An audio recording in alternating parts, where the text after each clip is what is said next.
Hello friends, வணக்கம் and welcome back to critics மோகன். Malayalam film இண்டஸ்ட்ரியோட ஃபால் டவுன் பீரியட் ஸ்டார்ட் ஆயிடுச்சுன்னு தான் சொல்லுவோம். அதுக்கு முக்கியமாக காரணம் என்னன்னு கேட்டீங்கன்னா, மலையாளம் சினிமா இண்டஸ்ட்ரி எல்லாருமே எக்ஸ்போஸ் பண்ணி தாறுமாறா கிழிச்சு தொங்க விட்டுட்டு இருக்காங்க.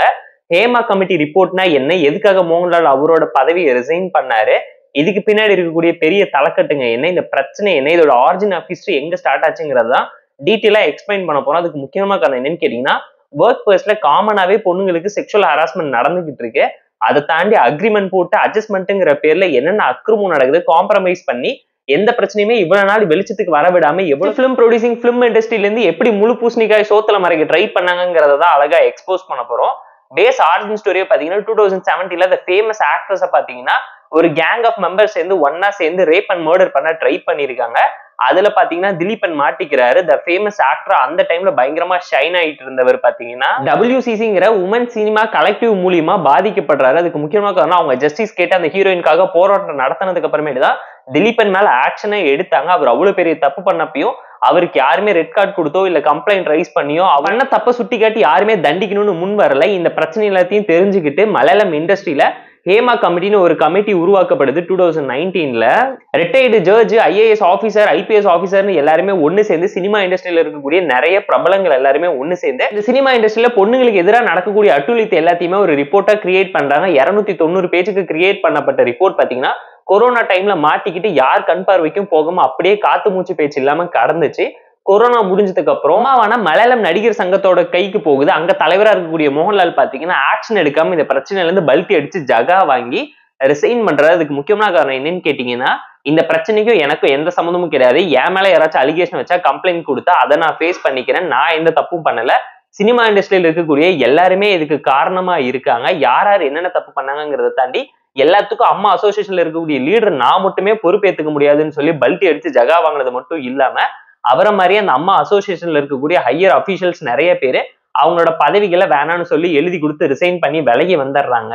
அது மட்டும் இல்லாம ஹேமா கமிட்டி பப்ளிஷ் பண்ண அந்த ரிப்போர்ட்ல பாத்தீங்கன்னா 63 மெயின் பேஜஸ் வந்து மிஸ்ஸிங்கா இருக்கு. அதுல பாத்தீங்கன்னா மிகப்பெரிய ஆக்டர் அண்ட் டைரக்டர்ஸோட லிஸ்ட்ல டைரக்டாவே கம்ப்ளைண்ட் ரெஜிஸ்டர் ஆகிருந்துச்சு. அது மட்டும் இல்லாம அதுல பாதிக்கப்பட்ட பொண்ணுங்க தனிப்பட்ட முறையில கம்ப்ளைண்ட் கொடுத்தா ஏத்துக்கொள்ளப்படும்னு சொன்னாங்க. பட் யாருமே முன் வராததுக்கு மிகப்பெரிய ரீசன் என்னன்னு கேட்டீங்கன்னா, இந்த பிரச்சனையில இன்வால்வ் ஆனா இதுக்கப்புறம் இந்த சினிமா இண்டஸ்ட்ரியில அவங்களோட கெரியரை கண்டினியூவே பண்ண முடியாது. கண்டிப்பா அவருக்கு ரிலேட்டிவான சப்போர்ட்டிவ் ஆக்டர்ஸ் எல்லாமே இவங்களை புல்லிங் பண்றதாகட்டும், பிளாக் மார்க் பண்ணி ரெட் கார்டு கொடுத்து வெளியே அனுப்புறதாகட்டும், இந்த பிலிம் இண்டஸ்ட்ரியில துரத்துறதுக்காக என்னென்ன வேலை பண்ணி அவங்கள லாக் பண்ண முடியுமோ அது எல்லாத்தையும் முட்டுக்கட்டையா போட்டு அமைச்சு வச்சிருக்காங்க. ஷக்கீலோட பயோபிக்கிலுமே இதை லைட்டா பேசியிருப்பாங்க. அது மட்டும் இல்லாம தமிழ் இண்டஸ்ட்ரி சைட்ல நிறைய பேர் வாய்ஸ் அவுட் பண்ணாங்க.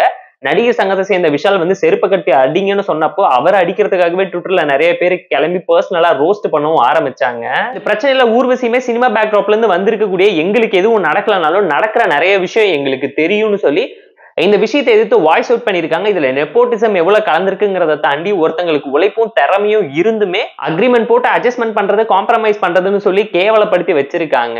வரலட்சுமியுமே ஒரு இன்டர்வியூல ஓப்பனா ஷேர் பண்ணியிருந்தாங்க. இவ்வளவு பெரிய சினிமா பேக்ராப்ல இருந்து வரக்கூடிய ஒரு பொண்ணான ஹீரோயினான என்னையவே பாத்தீங்கன்னா ஒரு டைரக்டர் என்கிட்ட வந்து ஓகேவா are you comfortable with me நைட்னு சொல்லி கேட்டாருன்னு சொல்லி அவங்களே ஒரு ஸ்டேட்மெண்ட்டும் கொடுத்திருந்தாங்க. அந்த மாதிரி டைம்ல இது சாதாரணமா எல்லாருக்கும் நடக்குதுங்கிற ஒரு ரிப்போர்ட்டை இவ்வளவு பப்ளிக்கா ஓபன் அப் பண்ணி வாய்ஸ் அவுட் பண்ணி ஒரு கமிட்டி ரிப்போர்ட் கொடுத்து இன்னமும் ஆக்ஷன் எடுக்காம இருக்காங்க. அண்ட் அந்த ரிப்போர்ட்ல கூடவே பாத்தீங்கன்னா வீடியோஸ், ஆடியோஸ், வாட்ஸ்அப் சாட்னு சொல்லி ஏகப்பட்ட இன்ஃபர்மேஷன் டீடைல்ஸ் எல்லாத்தையுமே அட்டாச் பண்ணி தான் கொடுத்திருந்தாங்க. ப்ரூஃப்ஸாவும் சப்மிட் பண்ணிருக்காங்க. இதை மீடியாவுமே இப்பதான் எக்ஸ்போஸ் பண்ணி ஆராய்ச்சி பண்ண ஆரம்பிச்சிருக்காங்க. ஸ்ட்ரிங் ஆபரேஷன் நடத்துறங்கிறத தாண்டி 7 வருஷமா நடந்த ஒரு விஷயத்துக்கு இப்ப வரைக்கும் ஜஸ்டிஸ் கிடைக்கலன்னா இதுக்கப்புறம் எப்படா ஜஸ்டிஸ் கிடைக்க போகுதுங்கிற கேள்விக்கு கண்டிப்பா யாராலையும் பதில் சொல்லவே முடியாதுங்க.